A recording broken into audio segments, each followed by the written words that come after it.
What's up, everybody? It's your girl Shavielle, and welcome to Keeping It Fly with Shy. And this is Genesis. And I'm Martez. This is a young married couple. They've been together for how long? Together 17 years. They've been together 17 years and married for how long? 9 years. 9 years. They met each other when they were 14 years old. So on this particular podcast episode, we would just be talking about like the ups and downs of love and like how you keep it together when you want to just walk away from it, and just overall just black love. Like this is what this is about, just black love. So pretty much here y'all go. So like, how is it like how is it just being married at such a like young age and just being able to just experience each other and just each other only? Like, We start off. I'll let you start. I think it's dope. First of all, like being married so young, I think it helps you not develop a lot of bad habits. Not saying that you don't have any, but I think a lot of the main ones that really cause a lot of discord among couples. I think you can like say this because like she didn't really like going out too much, so you know what I'm saying, like anybody that has an issue with that, I guess it wouldn't be an issue, but I like going out though. It wouldn't have been an He's issue the introvert. regardless. I'm the introvert. So Go ahead, I'm gonna let you speak on. for me, being married is I mean, like you said, we have our ups and downs.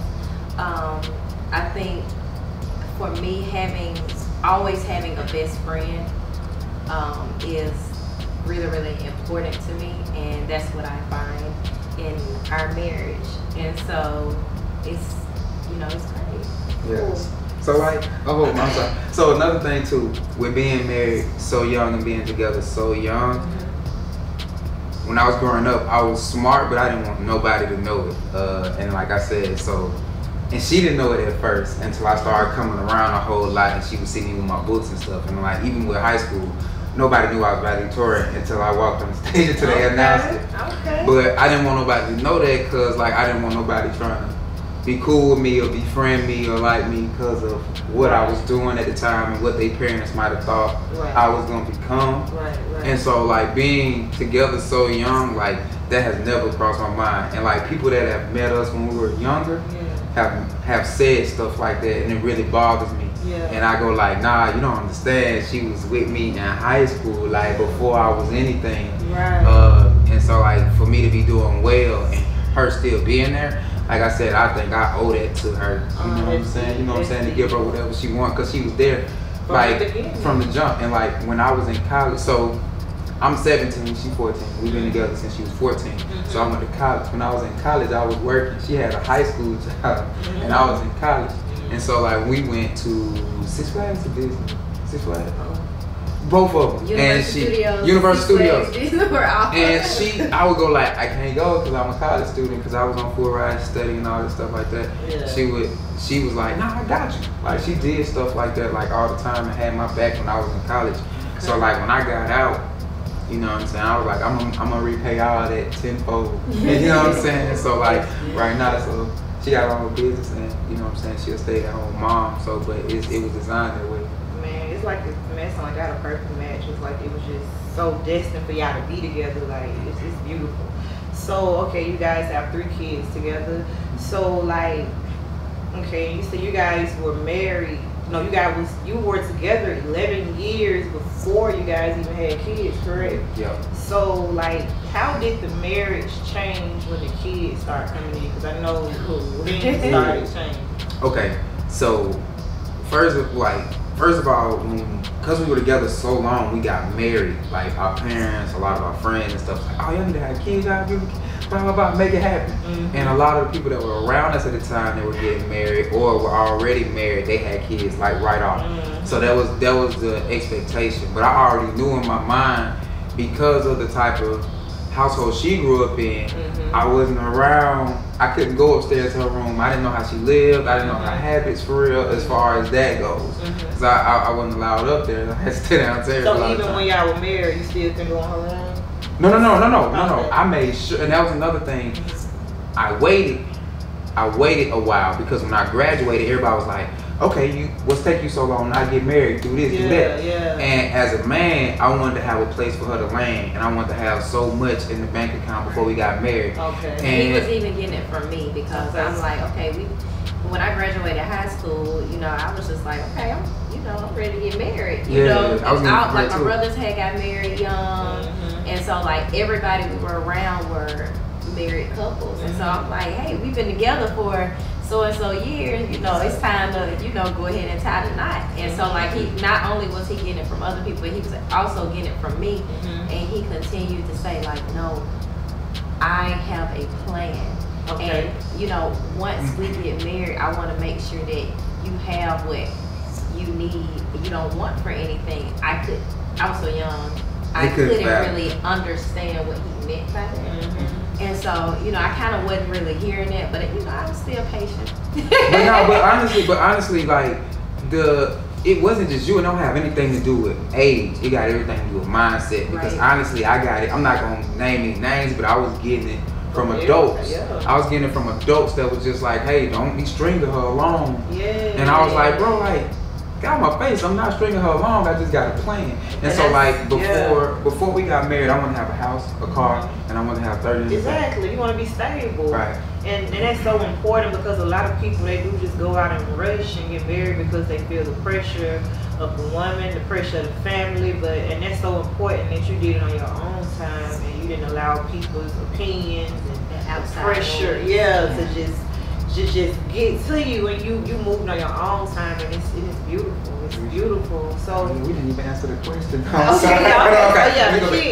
kids. Okay, so I wanted to wait. The reason why I went to that because I wanted to wait 3 years because first of all I had to fall back in love with her and figure out who she was as an individual being married to me. So when you say fall back, you had to fall in love with your wife versus the girlfriend. Versus the girlfriend, and so like, cause that's a totally different person. Because now I see you every day. I'm waking up next to you. Like if we get frustrated as girlfriend and boyfriend, I go back home. You go back at home. We get the cycle. Like, but when you have to sleep next to that person, when you upset or you going through things, that's a totally different thing. So how was that? Like that first real heated argument as husband and wife, like how did y'all like handle it? I know it probably was bad, but like how did y'all handle it and how did y'all overcome it? Because clearly y'all overcame it. Y'all said. Okay, so the first was probably like being newlyweds and then being in our own space, like that was crazy. When you first get married and you are newlyweds, like you're in like this space where it's just you and him. And so like you really don't have any issues in the beginning. At all. Like you're like it was infatuation. Tiptoeing. It was infatuation. Like, oh, I don't want to trigger him, so I'm gonna make sure I don't say this and that. And then once you get comfortable, it's like, all right, you still putting on a little bit. Like you waking up at like 6:30 in the morning, like going in there brushing your teeth and like flipping your hair, then laying back down on your pillow like this, and then you wake up, you look beautiful. Oh, for real? Your breath, why is it so minty in the morning? What's going on? Like that type of thing. I just wake up before you. I think our argument the first time, a real deal argument was really, really tough. But we had already made up in our mind that we don't say divorce in our house. Like we don't never go to that when we upset. And then like I said, we're not gonna sleep separate from each other, and I'm not gonna go anywhere. So there's never been a point where I was mad and slept somewhere else, or slept somewhere else, or at somebody else's house, or my mama's house, or my brother's house, or anything like that. Just because that's just a boiling pot for issues. Like if you upset and I'm there, you know I'm not gonna be upset and go make a stupid decision because I'm still here. So that's one thing that we made sure that we never did. I think I was really bad about holding a grudge, so I could be in an argument and I can be upset for weeks, months. I can hold a grudge in the beginning, but now like we've got to a place now where like that's wasting time, and because we're so busy and time is flying, like a month is very important. A day is very important. So I think what we do now. It's like, well, we had to work up to this too, because like when you frustrated, I don't want you in my face, I don't want you, but now we go like, when we get upset, when we talk about it, we literally, she sits on my lap and she faces me. Beautiful. So she straddles me and we talk about whatever. We talk about We strap, and she talks about whatever's wrong, and then it's like, so she knows it's coming from a loving place, because sometimes your emotions and how you say things is very important, and your tone is very important. But if you make it intimate and you sit in my lap, it's really hard for you to yell at me, because the frequencies and the vibrations bouncing off my face on my back. I'll be yelling at myself. Like yelling at yourself. So like right now it's more intimate and it's easier to talk when you're there, and that helps out a whole lot. Okay. So Jen, how would you say like the kids like kind of changed the? So I would say being a new mom. So I used to babysit my nieces and nephews all the time. So in my mind, like, you know, I got this, you know, this ain't, you know, I babysit this person all the time, you know, literally that was where my mind was. So, you know, I felt like becoming a mother, like it wouldn't, like I know how to be a mom. Yes. Yeah. And so I think when I had Leia, I want to talk about the story about how Leia got here. So we had a few complications when Leia was getting ready to be born. And so Leia, her heart rate was going down, and it wouldn't, but basically I had to be on all fours in order for her heart rate to pick up. Because the umbilical cord was right around me. Right. And so that moment was very, very scary for me. And during the process, Martez, now I had my mom and his mom in the room, and of course him. He ended up getting in the bed with me and holding me up, because, you know, I had the epidural, so I couldn't feel anything below my neck. And it was hard for me to hold because it was like dead weight. And so I saw him in a different light, because I'm like, you know, this is him being a father at this moment. And so it's a whole different vibe. Right. So I'm scared in this moment, but he is doing everything he can to make sure that I am as comfortable as possible.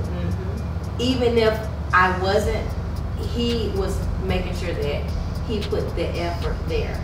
And so going through that and seeing him in that light changed me, because it was like, that's my first thought of him becoming a father. Right. And so it was like I fell in love with that person, a whole new person in that moment. And so when we became parents, we was almost in like this honeymoon stage again. And like I said, so the kids brought y'all closer.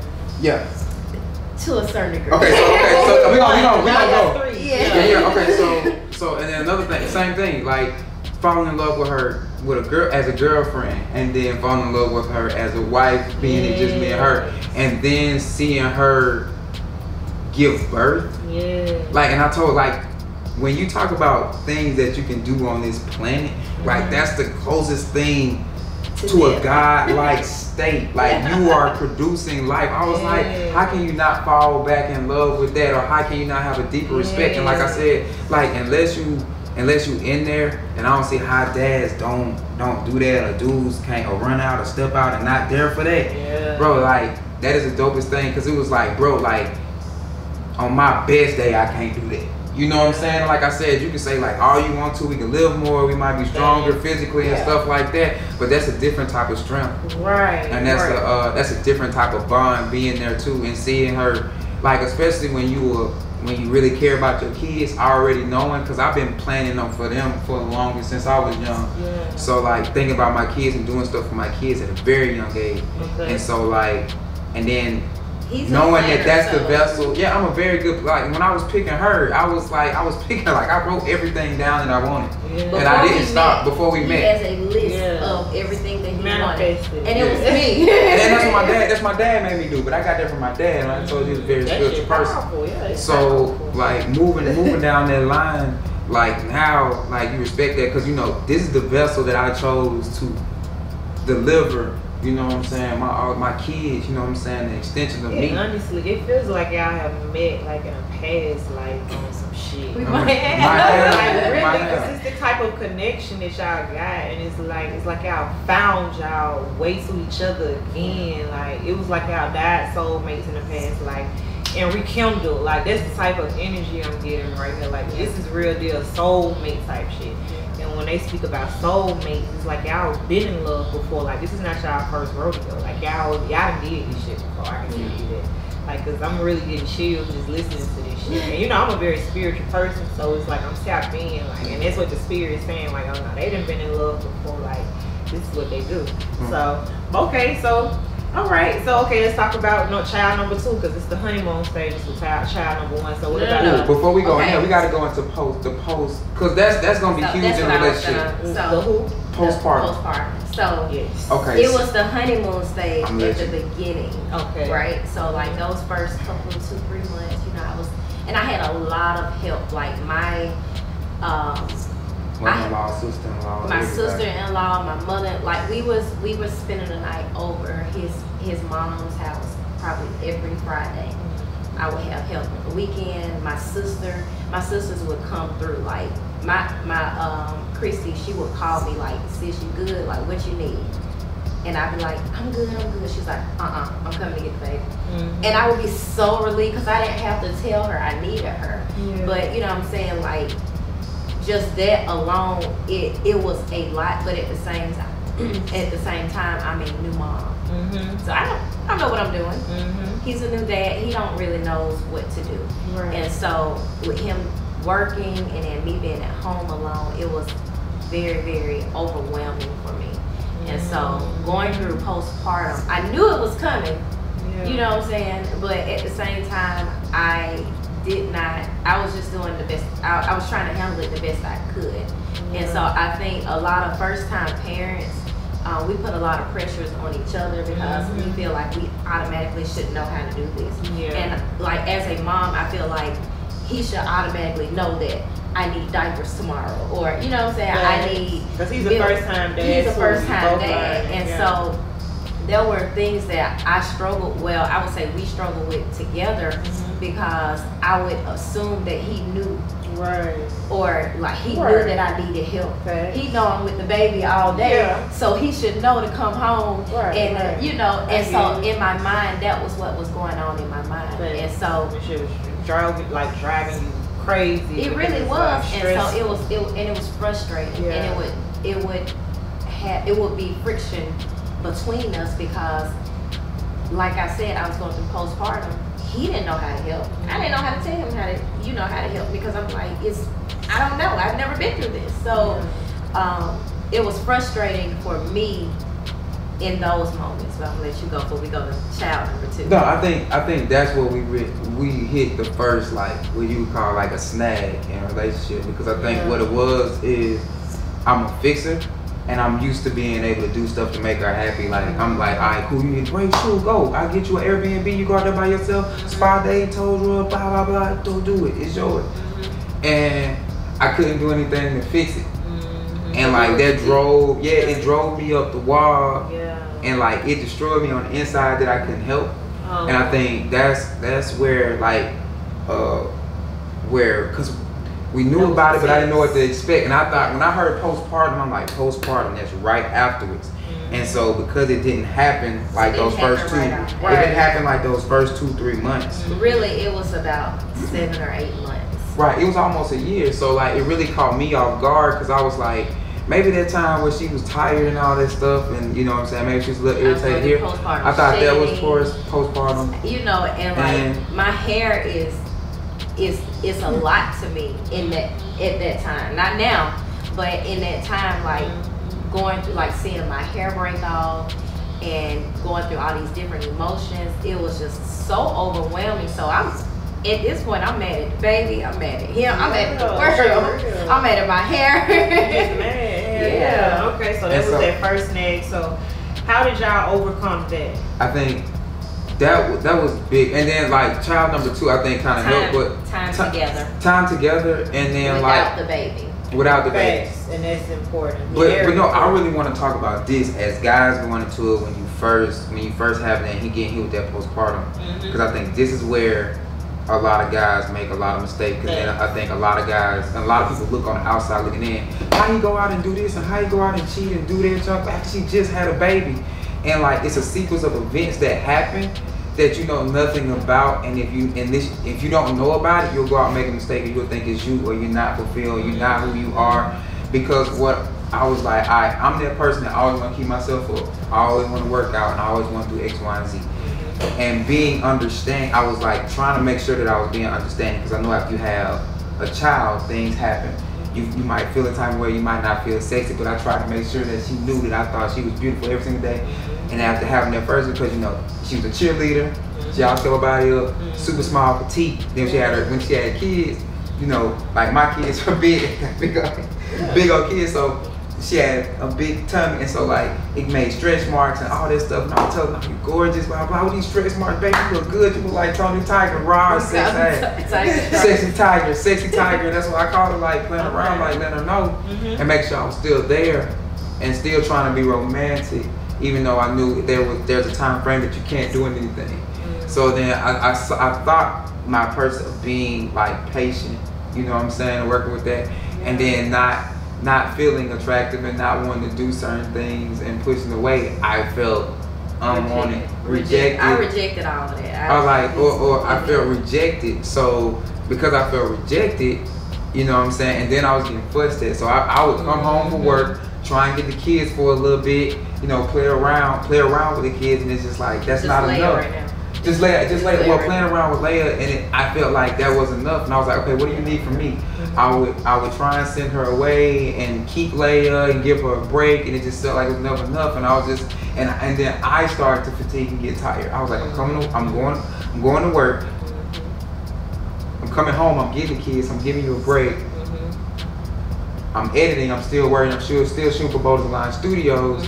When do I sleep? When do I rest? Okay, and I hear a lot of couples go through that. Like, what about me? Like I hear that with a lot of couples. So, how did y'all overcome that? Like, how did y'all overcome? Like, well, I and me. 100. It's not 50-50. Right. It's 100. And sometimes I'm gonna be down and out, and all I got is 80, but she gonna always give 100, and vice versa. And then not keeping count. Another thing, not keeping count of what you do. That drag out the window. Like if I send her out one week or send her out this week, that's because I wanted to and I see that she needed that. My threshold, my tolerance for certain things might be different for hers in certain areas. And you know what I'm saying? And like I said, another thing is to putting yourself in that person's shoes, because I couldn't fathom at the time, because I was like, shoot, I'm working double time so you can stay at home and you still not happy. Like, and that's where it come in that I used to do. Like, I feel like you don't value me, so that's why I want you to go out and see what another guy do. Right. But that wasn't. That's not the thing. Yeah. The thing is something way deeper. Right. And not only that. Hard for me to explain. Right. Not only that. The thing is, like, and my job is I get break all the time. I'm chilling. And sometimes when I worked at the coal mine, it was strenuous, but it wasn't mentally draining. It was physical, but my mentally draining. And so I had to, what do I do? A lot of times I'll send her away and now keep all the kids, but just keep Leia. That's a different type of monster. Like, you know what I'm saying? Like, it's a different, like, not calling her. I'm just saying that's a different type of tired. A different type of tired, different type of fatigue. Physically, emotionally, everything. Like. Right. And if you do that, you will have a whole lot more respect for that other person, and you will see where they are and what that fatigue is, and you will better know how to compensate for that fatigue. Okay. I was doing stuff for her being tired. I wasn't doing stuff. Like sometimes she might not want to go out because she's too tired. Sometimes she just want to take a nap in her own bed at her own house. And all she really want me to do, sit in the car. And sometimes what she really just want me to do is get the kids and go out so she can be in the comfort of her own home instead of me sending her away. Space. Or or hearing when all day. When I come home, if I only heard it for 30 minutes, I'm like, it's fine. But if you heard it all day and you hear it for another 30 minutes, that junk will send you off the wall. Okay, so pretty much what you're saying is that you put yourself in her shoes when it came to like raising a child, and you kind of seen like how, I'm not saying stressful, but you seen like what it could do to you. Right, I put my money where my mouth is. Right, and so from that being said, you seen how she felt, which gave you a better understanding, which is beautiful, because like a lot of men, they're just like, you know what? Because I had one man tell me, he was like, it's her job, it's her choice, she's the woman, it's her duty. It's like we put these gender roles in my eyes. Yeah. No, but see, my dad always taught me that, and that was like one thing he did before I died. Because I would confide in my dad a lot, because he was real spiritual, and a lot of times he would just know. Like, so he would be like, I told him one day, I was like, man, I'm doing this, I'm doing that, I'm doing this. Like, what else can I do? And he was like, you still got some more energy after that? I said, yeah, but she been at home all day. She might be tired. Wash them dishes. You know what I'm saying? And then to tell you, my dad would be like, if she tired, she tired. And if you not tired, God gave you that extra energy to do. And so I was like, all right, cool. So as long as like when I get tired, like sometimes like when I get home, if she tired and I'll be cleaning up and she like, I'm tired, I gotta help you. I'll be like, nah, I got energy.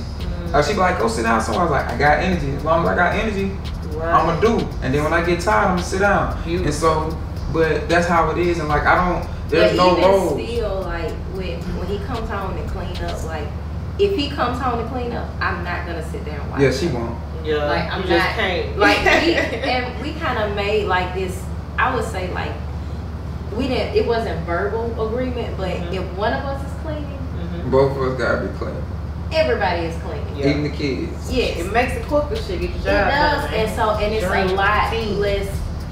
I won't be walking around mad because I'm cleaning by myself, or he won't be walking around mad because he's cleaning up by himself. Like that's important, like teamwork. Yeah. Okay, so let's speak about love language. I know before we turned the cameras on, you were saying like how, you know, you used to be like the romance, and she's like this. He still is. Okay. He still is. Like he's the romancer, and she's just like this nonchalant, even though she's full of emotions. So like, what's your love language, Jen? Like, for you, what's love? What you consider like? What do you know? What would be food? Food. It's just food, bro. I'm a foodie, and so I like for Martez to take me out to different restaurants. Like I have a new love for Indian. Okay, I love Indian food. And like he took, even for for our anniversary, we went to it's a restaurant in downtown Birmingham. And we wasn't planning on going there, but we was just walking in 5 Points, and I saw it. I was like, "You want to try some Indian food?" And he was like, "You want to do it?" And I was like, "Yeah," because I knew I liked Indian food. Yeah. And so he was like, "All right, we can go," but I knew he didn't want to go. But just, you know, that I had a bad experience with Indian last time. he did, But he still did. But he did, yeah. And that's so, just so important, man. That's little simple stuff like that. Also, I love like words of affirmation. Yeah. Like, I know you think I'm beautiful, but I want to hear it out your mouth. Like, both of those contradicted my style, and that's the crazy thing about what's it. your love language? My love language? Ooh, I don't. What is it? Affection. Affection, yeah. And I like what is touch. it? Gifts. He likes gifts. Yeah, I like gifts and touch. I like touch. Yeah. And but like the crazy thing about that was like I'm the type of person that does. I'm like, dude, like I don't have to tell you, and my thing is I really despise it because I don't like people that say they gonna do something and don't do it. So I don't say anything. I just do it. Right. And like she's like, no, tell me you love me. And I was like, why do I have to tell you when I'm doing it and I'm showing you like I'm doing this because I love you. I don't have to tell you because I show you, and I don't like people that just say it and don't do anything. And so like that's the crazy thing about it. But that's important though, because as a woman, like I understand her, but then as a man, I'm not a man, but I hear you. Right. Because it's like see, women, I would say like I love you all the time, but he wouldn't feel it because I wasn't giving him his love language. And so I keep talking, but I ain't saying nothing. And I'm showing you it, but you want me to say it. And you and you quit rub like 2 days ago, and you still ain't. So yeah, and it'd be like little petty little arguments. It does. Like it does. And those are the little things like, but you get past, and then like you realize I can still be me and still speak your love language. Confusing. So I like being romantic. And so like I just found a way to be romantic with food. You know what I'm saying? That's her love language, was the food. Right. So like that's what you can do. And then like I said, she gives and takes, like even though she'll still hype me up on that end, even though that's not what she feels. You know what I'm saying? So like I said, I go back. Oh yeah, but that's the cool thing. Now you're not the same person. Yeah. And that's the cool thing. I get to fall in love with multiple different evolutions of that same individual. Yeah, and I don't never she's want changing. I have. Yeah, every week you changing, she changes. Like you're getting older, you're growing. So it's like you're evolving. Yes. And it's beautiful that you're living all those different aspects of her. You're living all those different aspects of him as you both grow together. Which is awesome because like, man, I've seen a lot of relationships fail because people grow and the other person is like. And that's the crazy thing, we were almost there. Yeah. That was almost us because he was evolving in a way that I wasn't ready for. And I'm like, wait, you moving too fast. I'm down here and you're up there. In my mind, at that time it wasn't that he was up there, but now that I look back, I'm like, he's evolving. I'm like, okay, I gotta catch up, or what do I need to change about, or how do I make this work in this moment? And so, I had to make a choice to, be open enough to hear him out, listen, and not just, it can't always be my way. Beautiful. And I'm so happy you said that because women, we do feel so entitled. Yes. We feel so entitled, but we also, we confine ourselves to like when I say confine, like sometimes we do things to please others.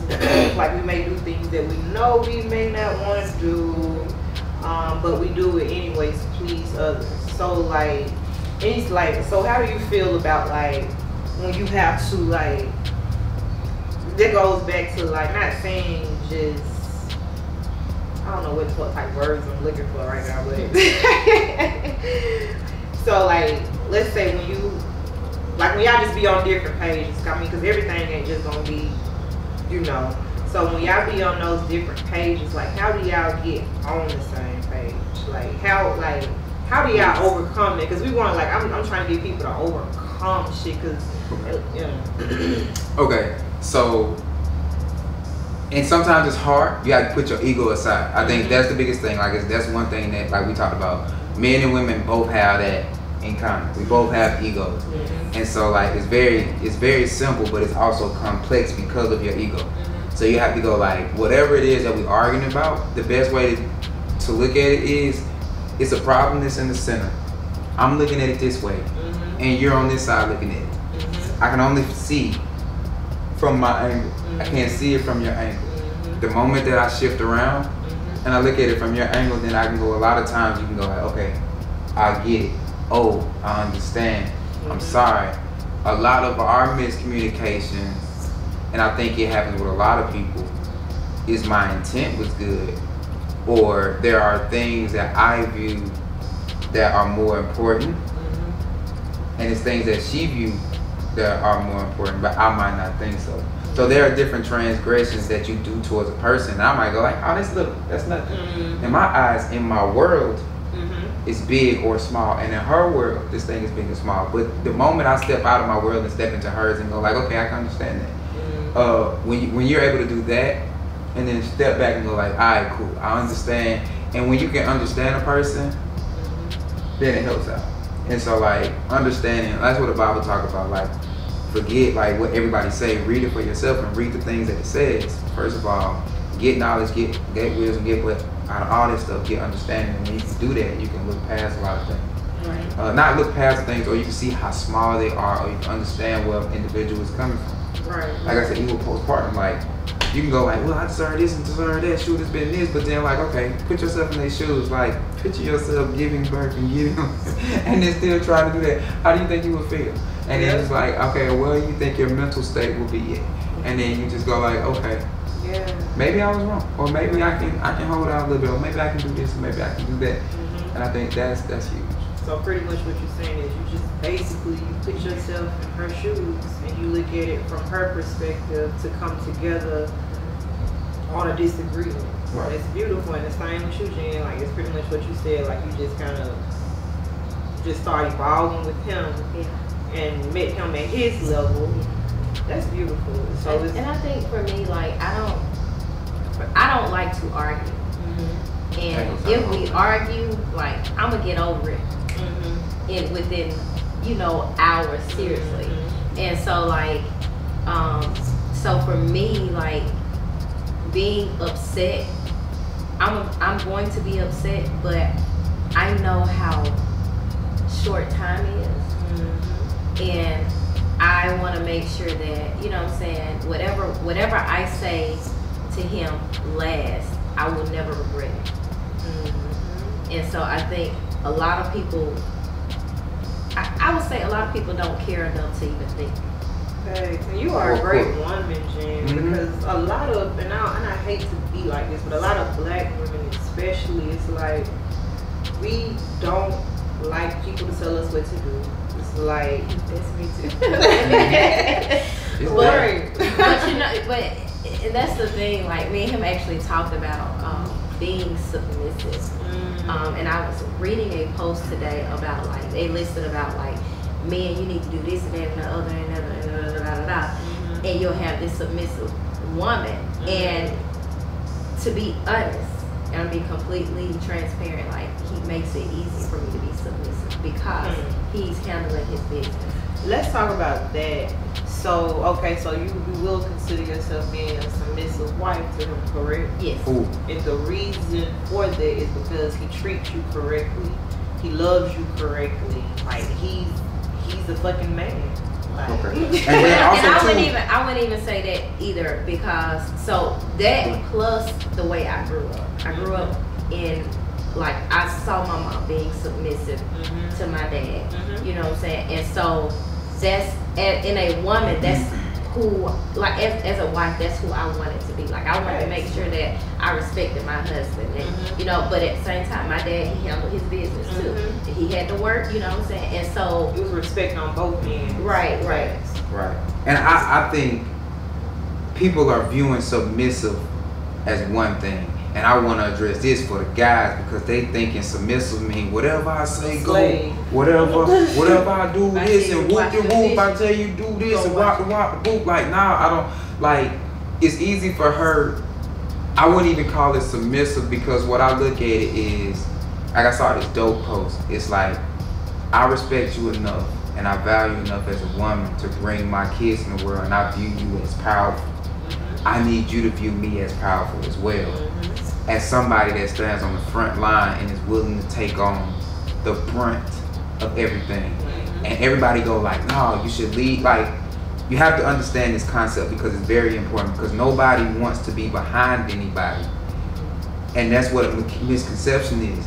It doesn't make you lesser because you're behind me. That just means we're at war and you're flanking me, and I'm most vulnerable in the back because I'm fighting the war up front. And so everybody wants to go side by side. I don't need you beside me because both of our backs are exposed.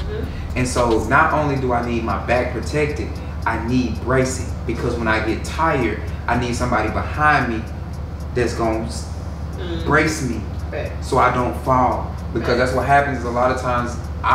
I go like, I want to, and because she goes like, no, let me help you. It's like, no, I want to take on this brunt. I need you to brace me and let's move forward. And I need you, sometimes it's going to be some times where I'm so freaking tired, all I can do is take blows. And I need you to just get behind me and move forward and push me forward. And so, and there's going to be times when we're surrounded and fighting, and there's going to be people that's going to try and get me from behind. I need you to cover my back. And she does that.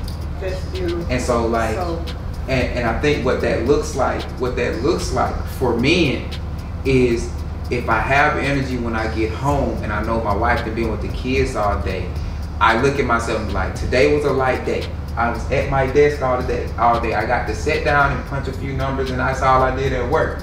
She don't get no days off. Even when I'm at work, when it's not a day off, sometimes you have days off at work as men. When you get home, if the dishes need to be washed, if the dishes need to be washed, the clothes need to be washed, if something needs to be vacuum cleaned, when I come home, I lead by doing, not by going like, why this not done? I do it, and when she sees that, she goes, my man been at work all day and coming home and doing this, I'm not gonna let you do this. And then at the end of the day, both of us cleaning up. So when it comes time to make a decision, like, that's the one beautiful thing about her. I have made $500,000 investments. I have made different investments, and she never was like, are you sure? And I was like, it's like, how much is it? Okay. And you did your research? I know you did your research, because you wouldn't be bringing it to me unless you did your research. Okay, cool, go ahead. She trusts you.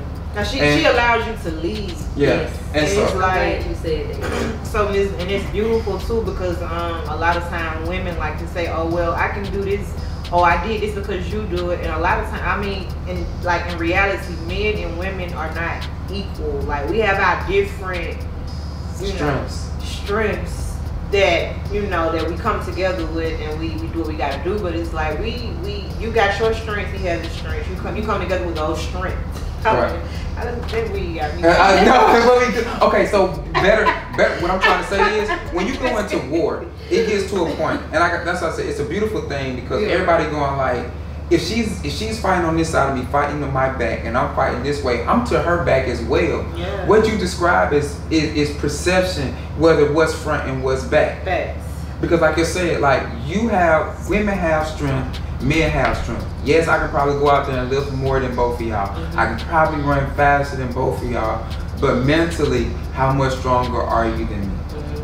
And then, though I can lift all that stuff, I could never give birth to a child. Yeah, like literally, y'all are like physical stronger, but we are literally on some spiritual and mentally like stronger. But that's our strength, and that's y'all strength. And that's what society has deemed as what's strong and what's not, and that's not always what's strong, because sometimes it's better to be stronger here. Facts. And so, like, even when we talk about front, there is no front and back. We're both fighting this war, because when you get in the war, there might be a front side and a back side in the beginning, but by the time you really get in go, you're gonna have people all around, and there's no front and back, and sometimes it twists around, and sometimes I'm here and sometimes she's there. Yeah.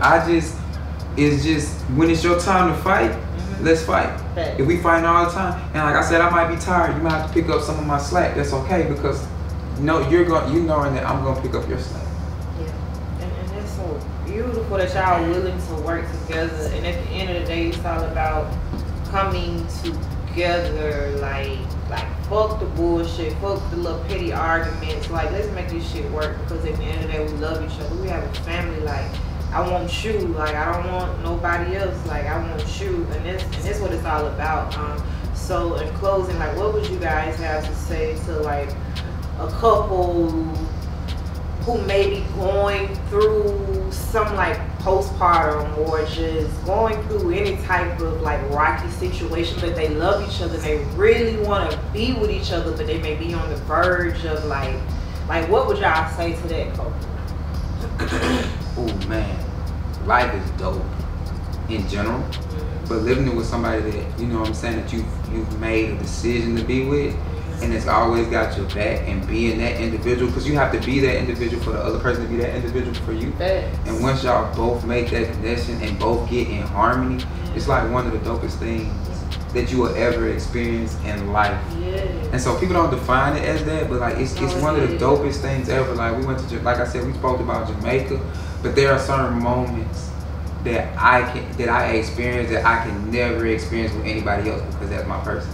Man, because like, speaking of Jamaica, like, I was watching y'all on social media, and it's just, that shit look like a fairy tale. It was just so beautiful, like the waterfalls, how y'all come up out of the water. Like, I was loving that shit. I was like, man, it's just, you can just feel to love. Like, this ain't no fake shit. Like, we ain't doing this shit for y'all. Like, we love each other. Yes. Like, we really ain't even have to post this shit, to be honest. We just post. I'm so happy y'all post this shit. Man, please, okay, can we speak up? Because I'm so glad that you said that. Just because, like, so many people like, man, why you gotta post that? Because, like, I want to be, because somebody was an inspiration to me. And that's another thing, too. Like, when you're going along on this journey, a lot of times there's stuff that happens behind doors that nobody sees. And they'll never know about. And that's cool. But there are people that's looking up to you, and they're wanting you to make it. And for the ones that want you to fail, forget them. But I'm just saying, there's a hand full of people that are needing you to make it. And like I said, I have, like, my mom and my dad, they separated, but I was looking to my auntie and my uncle, my auntie Bella and my uncle Charles. Like, shout out to them. They the ones that was like, that really made it. Because, like, in your world, if you see something happen, you go like, man, it's not possible. If my folks ended, it ain't possible. And then a lot of times people don't see it. And then when you see it, and you see it happen, and you still see it flourishing, and then you can see, like, because like I said, it's hard, but then as you see them old people that really figured it out, like, I'm pretty sure my auntie and uncle had hard times, but now, and I told my wife, it's like, I've never seen them argue. Like, I've never seen them argue one time. Before we got married, he used to say that all the time. He's like, they'll never argue. I know they probably do, but I don't even know if they do for real. But if they do, they don't never let me see it, and that junk is so dope to me. And so, like, I was like, I want to be there, and I want to be, and I seen them just, like, I just seen the memories that they created with my cousins and stuff like that, and I just seen how they interact. And when he went to the hospital to see how everybody came together, and I didn't realize how much of an impact that he had. He was a silent giant. He don't really talk much, but he like a silent giant. And I always want to be there. I want my actions to speak louder than my words. So as advice, just know that people are looking for that. And then, like I said, if it's not people around you, and if you got kids, especially your kids, and like if you didn't have that, you know what I'm saying, try and get that to your kids if you can. Because now that I'm going, like, I'm trying to set other things up, and I'm trying to get them to the point. I'm trying to raise my son like this, like, hey, do your wife like this, understand this coming. And because we went through it and stayed, and I got kids, I can now tell my son that, hey, when you have your first kid, your wife might go through this. She might need this. Or do this, or stay there, stick to it, you never know. And I can give him that perception. And even with my daughter, I have to be there, because if I want my wife to find my daughter to find a good husband, like, I gotta give her a good example, so she know what to look for. And so, like, if anything else, if you don't have kids, like your nieces and your nephews, you don't have nieces and nephews, like, find somebody, find a little kid that needs to see it. And be that thing for them. And like I said, y'all know what I really like. I wish to have something very similar to you guys, but it's I don't know, because it's like our backgrounds are very different. Because the way that you guys were raised, and you were able to see love growing up, and you grew up in a 2-parent household, right? Your parents are still married, still fucking married. So me, I'm 31, so it's like.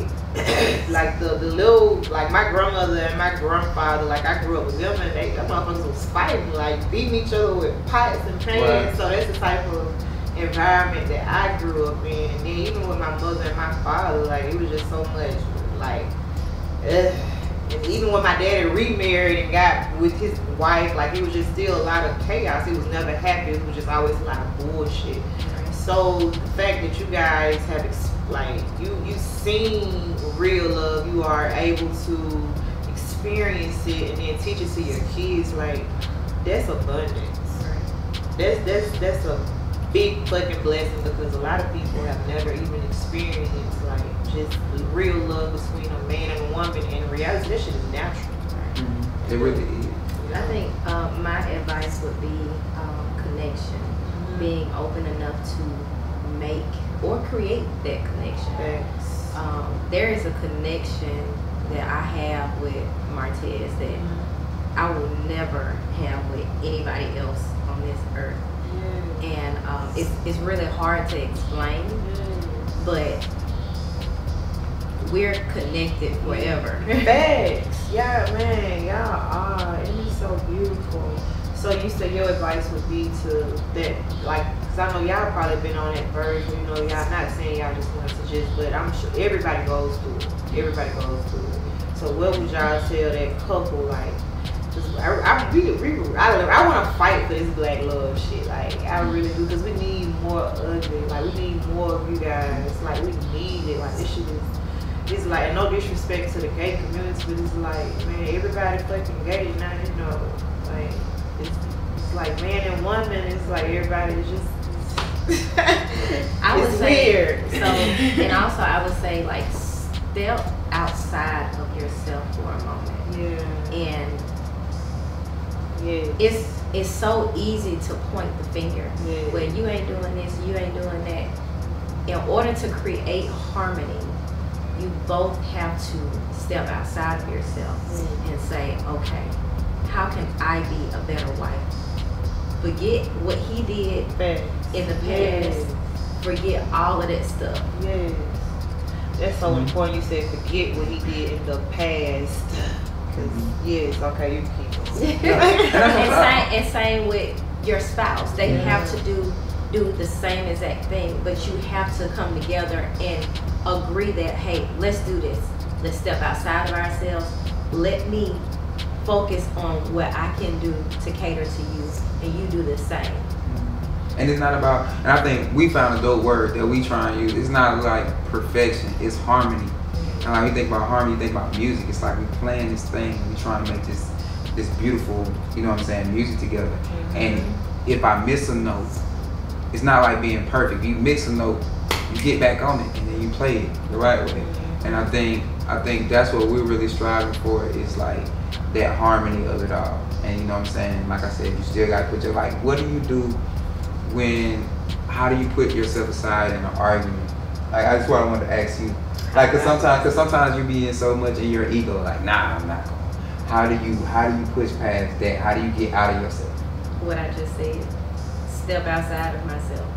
Do it. And you have to choose that. Yeah, you have it's a choice. Yeah, it's really a choice. And as you get older, I think that choice gets easier. The more love that you have, the more connection, the easier it is. Like if y'all been great. So what about those? So what about those times when you guys may not want to do nothing, like it, and it's like, hey, I'm not doing nothing. How, and like you have to put yourself in those person's shoes as well. You talking about sex? No. I was gonna say, we can talk about intimacy now. and that's a cool thing. And that's one way that we really connect. Like one of those things, like like it's huge because like I'm one of those people, and I'm not going like honestly, like she was just like I think something's wrong with you, like cause like every day I'm good, and so like I think that you eat ready every day. Like is that a man thing? I don't know. I can't speak for nobody else. I can only speak for myself. But my thing is that really, and I know what y'all saying. Like that really keeps us connected. Because I'm not connected. Yes. You hit it. Honestly. Sex keeps honestly. on some real shit. Is y'all hit it? Your sex keeps them connected. So all this trying to uphold sex, that shit is not going to help your fucking marriage. Period. Y'all, somebody gonna be mad. Somebody gonna be mad as hell. Yeah. And then, like I said, my thing is, and like that's one thing that I love too. Like that's never withheld or anything. Like I said, I can't last long without saying like I don't last long. He gonna get some. But I'm just saying. I'm just saying not on a like. But I can't last. I can't argue long because I know that's not gonna happen if we're upset. So I keep away from being upset. Okay. So, and that's huge. That's huge. Like, I think if you understand, like, women understood how much power they have. Also initiating too. Men like for women to initiate. Oh, heck yeah, that's amazing. Like, they don't like to be. Always have to initiate. Yeah, they don't. I mean, it's okay every now and then. Because it makes them feel like you want. Yeah. Women, you can get a man to do it exactly what you want him to do anytime you want him to do it. Yes. I'm just saying, and I'm going to admit that. I'm just saying, like, if she we have a power, ladies. Like, y'all feel like you. And got like, look, learn how to that's what you want. Like Jen be like, hey, she knows how. If she wants the dishes washed, she knows how to go. Like, hey, I got something for you. Yeah. Like if you wash the dishes, and I'm just like, those dishes finna be washed. Like they finna be washed the best they ever been washed. I'm finna go in there, and I'll be right back. Right. Right. And so that's Like it's simple. If it can really all is. be that damn. You know what? That's so crazy because he said the exact same words last night. It's like it's really simple. It's so It's fucking simple. simple. It's all about putting your pride aside. That's it. That's it. Because a lot of women, I don't want to. I'm not in the mood. Sometimes you have to get in the mood. Yes. Like, and then once you get in the mood, you will notice that shit. It was good for me too. Like I feel refreshed. I feel released. Man, So sex does a lot of things. it's healing. Yes, and it'll relieve headaches. Yeah. I got headaches. It'll relieve A bad cough too. You know what? You know, I did have a cold. That's the craziest thing. But no, but honestly, just being open and transparent about that, man, that is huge. Yeah. It really is. And like that's what a connection is. And if you can stay connected, like I know it's like a wall in the cycle. Like the more you say, you can draw power. You can be there. You connect. And so, and then we just recently started practicing semen retention. Oh, you gonna talk about secret? It's great. I don't care what nobody say. Don't But talk it's about great. secrets. No, we ain't gonna talk about that because we've been on too long. But like that, the connection that you That'll be form part with two. that, the connection that you form with that is So give us amazing. just a basic definition of it. Semen retention is where like you're not going into it trying to like, you know, nut, I guess you're saying, because like you do have multiple orgasms. Like guys can have orgasms just like women do. Mm-hmm. And if you do semen retention, it's the craziest thing ever. I didn't believe it. Look it up. It's amazing. Mm-hmm. And like But you because have to practice it, and you have to. So it's like you can't nut. yes, You have to. You don't. You have to stop. Yes, you have to stop. But it's That's but let me a tell you lot how of fun. self-control. It's a lot of It's self-control beautiful. and it's fun. But let me tell you, like, there's no. No, see, at the beginning. So at the beginning for you, it was not. it was tough. Oh yeah. It At wasn't the because you have to beginning, get but- through that. You have to get. It's like a little phase that you have to get through with like blue balls and all that stuff like Yeah. that. Once you get past that, no, it's this. I'm telling you, it is this thing that happens when you get past that. Yeah. Because in the bedroom now, because like when you've been married for so long, you get a chance to get used to that individual's body, and you can last a little bit longer. And then what happens to a woman, like, oh, it's taking you a long time. Am I not beautiful? Am I not that? It's none of that. It's just we've been here, like we've done this, that, and so like now, if you remove that off the table because I can't do it anyway, she's not thinking about that. Or a guy, if you nut too fast or whatever, Sure. Right. then that's not on your mind anymore. Right. So now you're like, okay, so you can go like as long as you want to, and then she's turned on, and then there's a thing that happens like you have an orgasm. Like how a woman can have multiple orgasms, like you can have one, and then you can have multiple ones, and then you can stop, and then you play games like, hey, like you're getting close, and then she stops, and it's a sexy thing type of deal. Like I ain't finna. Oh, you gotta pause it. Okay, you good? Oh, that's dope. Regain your composure. You got your composure, Okay. and then you right back at it, and it's a dope thing. Okay, so pretty much you gotta keep it fun. You gotta keep it different. Like you can't be the same, and you got to elevate, and you have to just grow with each other. Like once you see your person evolve and shit, you need to evolve too. That's your sign. Like you're gonna go to the top with your person. And that's pretty much what this is all about, is black love and keeping it together and keeping it strong and keeping it fun. Like we gonna stay together around here. Like we gonna stay together. And thank you guys for tuning in. Y'all want to say something? No, that's it. I've been talking too much. I ain't gonna make it no longer than it already been. Alrighty. Shaviel.